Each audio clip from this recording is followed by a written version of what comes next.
Okay, we've got to talk about Matthew Brown. That's right, UFO whistleblower Matthew Brown's insane tweet again, where he mentioned some wild stuff. He suggests that Boeing may have energy vehicles of some sort. He mentions the esoteric name Aborimon and various other really intriguing things, also seeming to name names and places of programs where UFO operations, retrievals, or reverse engineering take place.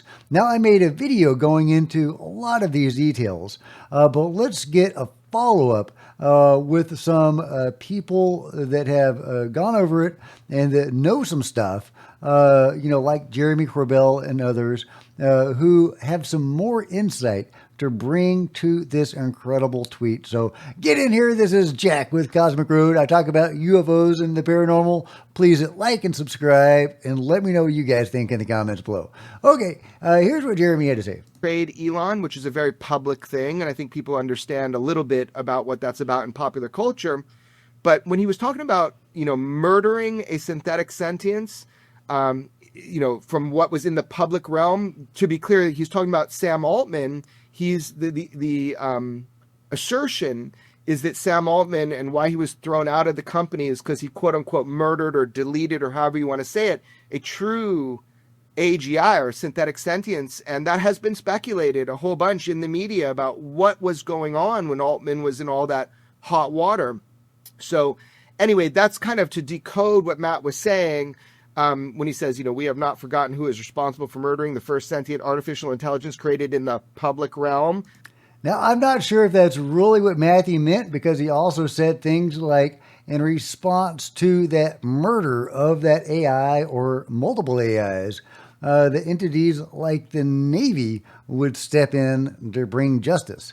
Is the Navy going to step in to bring justice to Sam Altman? I don't know. So let me know what you think about that. But we'll go on with Jeremy's possible decoding of Matthew Brown's tweet. That's what he was talking about. That's the assertion. Now, I think everybody's going to have to kind of hear more about that and learn about that. But when he got to the UAP assertions, that's what was really kind of interesting. And it's kind of easy to decode, but I want to give you a little more information. When he talks about it, and he mentions the year 1947. And look, if you don't know about this post by Matthew Brown, the guy that we had forward as a whistleblower, we could probably put it up on the screen so you can kind of see his exact words. But he mentions the year 1947, knowing, Matt, that's not just about Roswell. I think he's also implying the founding of the U.S. national security state. And I think that's also like a double meaning to that year and why he put that in there. He mentioned a program, or an alleged program, but actually I know it to be true that it is a program called Marsupial. And what I don't know is exactly what that program did, but his assertion is that the National Geospatial Intelligence Agency, the NGA, that it's able to track, he said, all those non-structured light energy craft flying around the world. He means UFOs. So straight up, he means UFOs. And he said, but they were lying to you when they said, we don't know how they work. So clearly, Matt is saying that we do have some understanding how UAP UFOs work. Okay, so that's interesting. Is non-structured, energy vehicles being used in place of UFO? Is that the new euphemism for UFO? The euphemism, is that the new euphemism for UFO? Or is that something very specific? Is that a certain kind of UFO? Are we talking about, non-physical vehicles, or vehicles that aren't conventionally physical in the way we think of that? That there may be, other dimensional, components to it or something like that. Plasma elements, whatever that means exactly. So it's unclear to me if Jeremy is correct, and that's simply the new euphemism for UFO, which it could be, but is non-structured energy vehicle or light vehicle really a good descriptor or euphemism for UFOs in a general sense? So I'm not sure if that's really what Matthew meant, but let me know what you guys think about that, and let's continue with Jeremy's thoughts. And that's something we've talked a lot about before. But very specifically, he was kind of taunting like Elon Musk, hey, if you have all the clearances, which was the famous quote of his, right? Then he's telling him, look, I'm going to break this down, George. It's something that we saw in the written form of Lou Elizondo's congressional testimony on congressional record. In the written form, he named a location, and it's the Pax River facility. And so Matt is saying in his X post that, look, there must be something really cool at that facility dealing with NHI or non-human intelligence craft. And again, Lou's written about that on congressional record.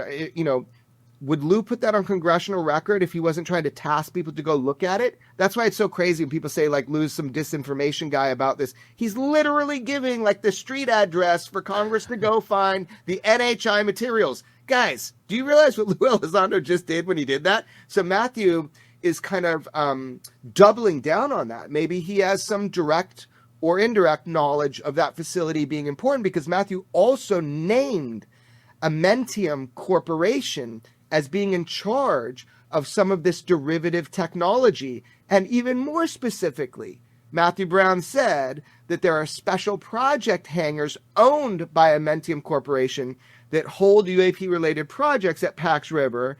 And he was very specific, and I thought this was interesting, so I actually asked him about it, which is make sure to look up. He's like saying to Elon, make sure to look up. I'm like, look, I did a movie, called Looking Up. What are you talking about?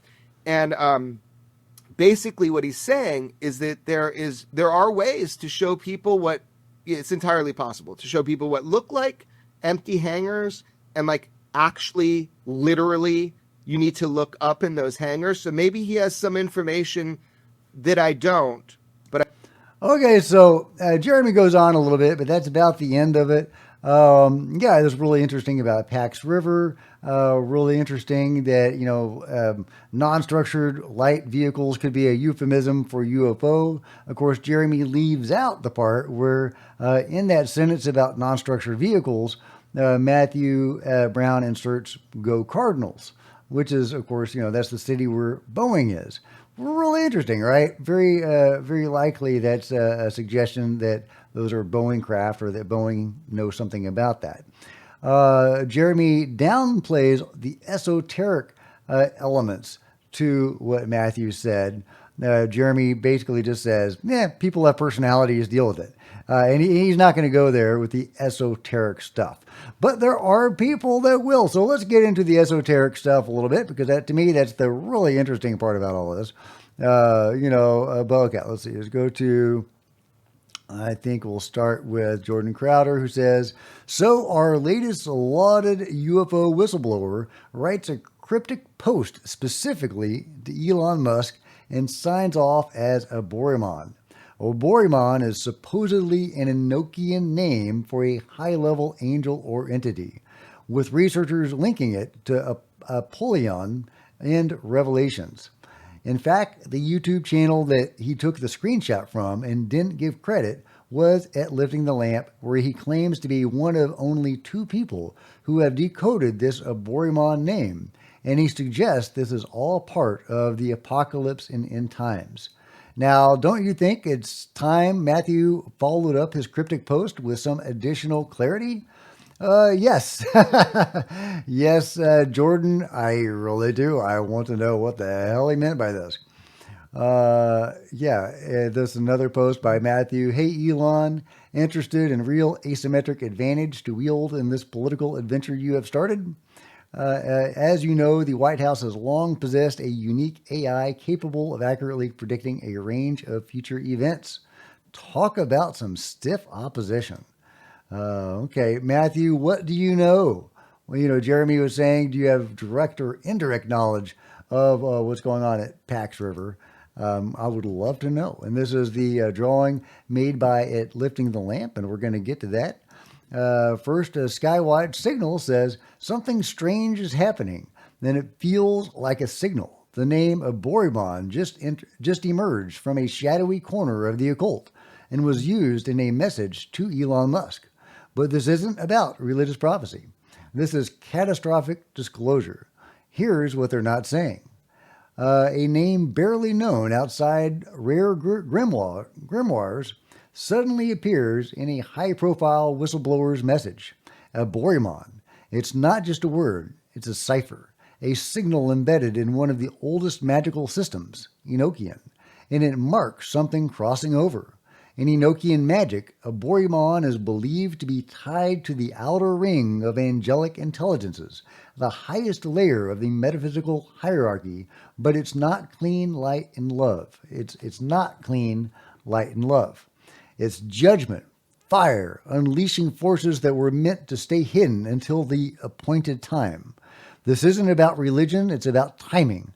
In the occult view, the end times isn't necessarily the end. It's a shift, a rupture of illusion. And here's the take no one's voiced yet. Catastrophic disclosure is the real end times. Think about it. UAPs have breached military airspace. Whistleblowers are testifying under oath. Reality itself is being questioned. And now occult frameworks are bleeding into disclosure talk. This isn't by accident. It's systemic and it's encoded. The name of Aborimon was likely hidden in a cipher for centuries. Now it's resurfaced, attached to a public figure known for alleging that reality is a prison. NHI are here, and God is real. That doesn't happen without intent or consequence. Okay, great thoughts from Skywatch Signal. Excuse me, don't want to confuse that with Skywatcher. And Polarity Josh, who created this symbol, lifting the lamp, Polarity Josh, he has responded to some of this, saying, ufology consistently misses the mark when it comes to understanding what Matthew Brown is actually talking about. Instead of focusing on the technical content, the conversation veers off into abstract distractions and viewing reality through a DMT experience, mythical thinking, speculative multidimensional theories, and vague talk of higher consciousness. These tangents might feel profound, but they are meaningless.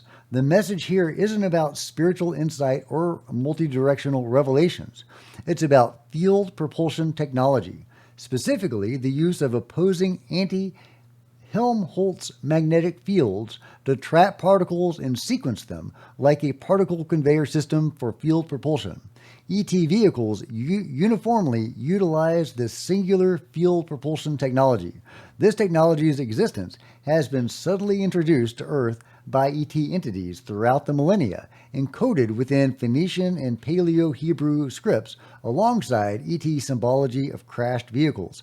Consequently, global governments actively suppress this technology, fearing public disclosure would precipitate prophesied apocalyptic events, the end times. Now, Josh doesn't seem to think that Matthew's post was really referencing something esoteric or mystical.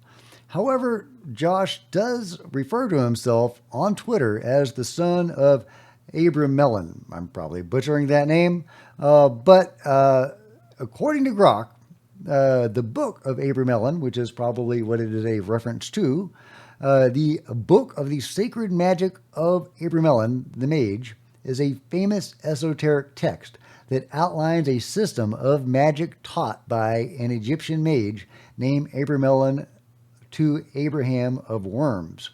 Somebody named Abramelon taught somebody named Abraham of Worms some esoteric knowledge. His name, the student's name is Abraham of Worms. Is that a place? Oh my God, I don't know. I would not want to be, Jack of Worms. No. And don't do that meme. Don't do it, guys. Don't do it. The core of the text is a 6-month, or in some manuscripts, 18-month, ritual designed to achieve knowledge and conversation of the holy guardian angel, a spiritual entity considered a higher aspect of the self, or a divine intermediary. The text also includes magical squares, grids of letters with supposed mystical properties, and instructions for invoking spiritual forces. So really intriguing stuff. Grok goes on, and of course you can grok it and read all about it. But yeah, and there is the solar connection too, because Matthew doesn't just mention the Book of Abramelon. Somebody's got to pronounce that for me. But he also calls himself the son of Abramelon, Sun. So, what is the solar symbolism? And according to Abramelon, well, according to Grok, the term sun and son of Abramelon likely refers to solar symbolism, which is prominent in Kabbalistic and esoteric traditions. And the Kabbalistic tree of life, and Grok also notes the Book of Abramelon is rooted in Jewish mysticism, particularly Kabbalah. Okay, so in the Kabbalistic tree of life, the Sephirah associated with the sun represents beauty, balance, and the divine light of God. Teferet is central to the tree and is linked to spiritual illumination and the holy guardian angel, which aligns with the Abramelon ritual's goal. For example, one of the magical squares in the Abramelon text begins with the word Tifara, a variant of Tiferet, which can mean golden ring in Hebrew and is associated with the sun's planetary attribution. So really intriguing stuff, right? So Matthew is clearly into the esoteric stuff. A lot of people are that seem to be involved in these operations and so on and experiences as well. So that is very intriguing itself. It may be very telling of the nature of the phenomenon. It definitely suggests to me that when Matthew Brown is talking about, or suggesting, hinting at the weird stuff, that he might actually be talking about the weird stuff and not field propulsion. But hey, let me know what you guys think. I think that Josh's comments are very valuable and that sometimes we can get carried away looking at the esoteric, multidimensional stuff when maybe we can be looking at nuts and bolts, concrete stuff instead. But I think a lot of the stuff is pretty trippy and weird. I've had some of my own experiences that seem to indicate that, and I know a lot of you have as well.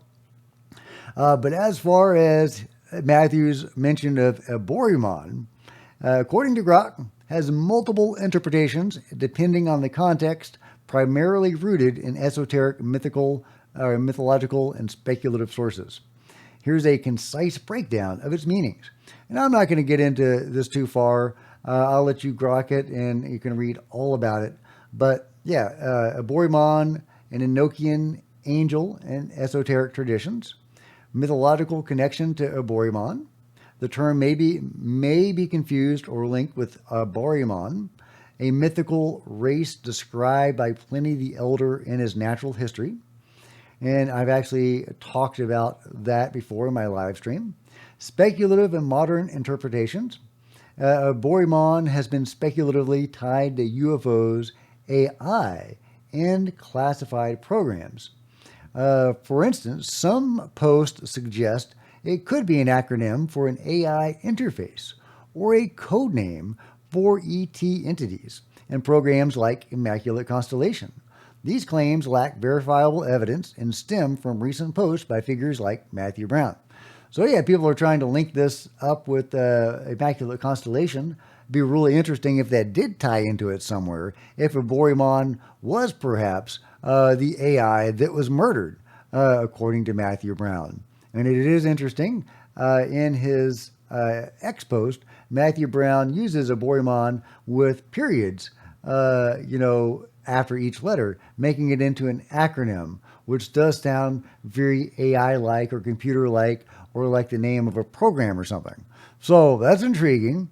But so there you go. There's various possibilities here. Jeremy Corbell and Josh, Polarity Josh, going with more of a nuts and bolts perspective. Others like Skywatch Signal kind of trying to, intelligently figure it all out. But realizing how profound of a post it really was. And the rest of us, like me anyway, scratching our heads. So let me know what you guys think about all of this really crazy nuttiness from UFO whistleblower Matthew Brown. Hopefully soon he'll come out and talk about it. I sure hope he does, because it's so intriguing. Energy ships, Aborimon, What are we talking about? What the what, guys? What the what? Love it. Love it. Okay, let me know what you think. Like and subscribe. Buy a t-shirt, buy a coffee mug. There's a merch store below. Become a channel member. Channel members are rock stars, and I really appreciate you guys' support. Thank you so much. Meanwhile, there's plenty of other videos on the channel, and I'll see you guys next time. This is Jack with Cosmic Road, signing out.